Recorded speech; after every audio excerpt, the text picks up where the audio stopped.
سلام به دوستان عزیزم. امیدوارم هر کجا هستید خوب و خوش و سلامت باشید. دوستان عزیز، امروز اومدیم به یکی از بازارهای موبایل تهران که فکر میکنم همه شما اون رو اسمشو شنیدید. بله، اسمش بازار بزرگ علاءالدین تهران هستش که همه اونجا رو به عنوان بازار موبایل ایران میشناسن. عزیزان، میخوایم یه دوری داخل این مجموعه پاساژ بزنیم. امیدوارم از این ویدیو خوشتون بیاد.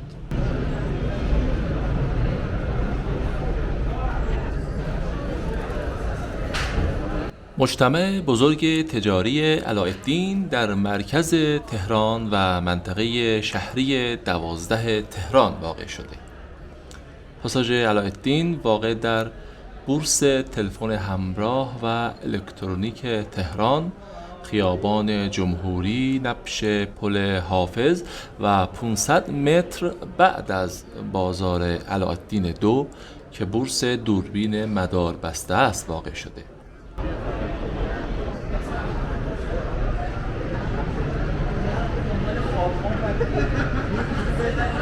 دسترسی به وسایل نقلیه عمومی از شمال شرق ایستگاه متروی فردوسی، از شمال غرب ایستگاه متروی ولیعصر، از جنوب شرق ایستگاه متروی امام خمینی، از جنوب متروی حسن آباد و از شرق متروی سعدی نزدیکترین ایستگاه‌های مترو به پاساژ علاءالدینه.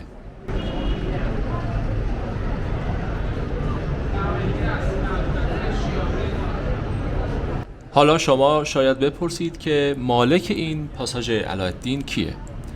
حاج رضا علاءالدین، پسر بزرگ حاج ناصر علاءالدین که از یک خانواده 6 نفره مدیر و صاحب پاساژ علاءالدینه که نام خود رو بر ملک خود گذاشته. حاج آقا علاءالدین مالک این مجموعه که از ابتدای دهه 50 در این محل خودش کاسب بوده، با وسعت بخشیدن به ملک خود از سال 1374 ساخت این مجموعه رو آغاز کرده. ساخت و ساز پاساژ علاءالدین 4 سال طول کشیده. از سال 1378 تا 1379 واگذاری حدوداً 1100 مغازه در 11 طبقه و طی 3 فاز انجام شده.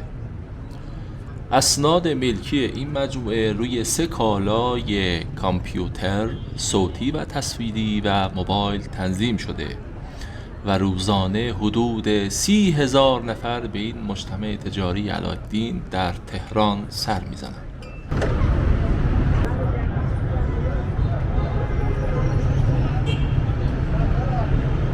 امید بره.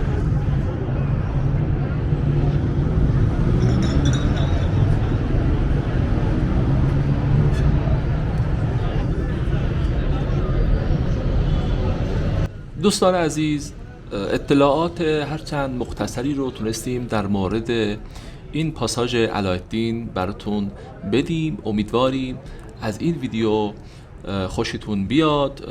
دوست داریم از ما حمایت بکنید، لایک و سابسکرایب فراموش نشه. ممنون میشم که تا آخر ویدیو رو تماشا بکنید و نظرات خودتون، انتقادات خود رو در مورد این ویدیو برای ما ارسال بکنید تا ما بتونیم ویدیوهای زیباتر و جذابتری رو براتون تهیه بکنیم. به امید روزهای زیبا و بهتر برای همه عزیزان.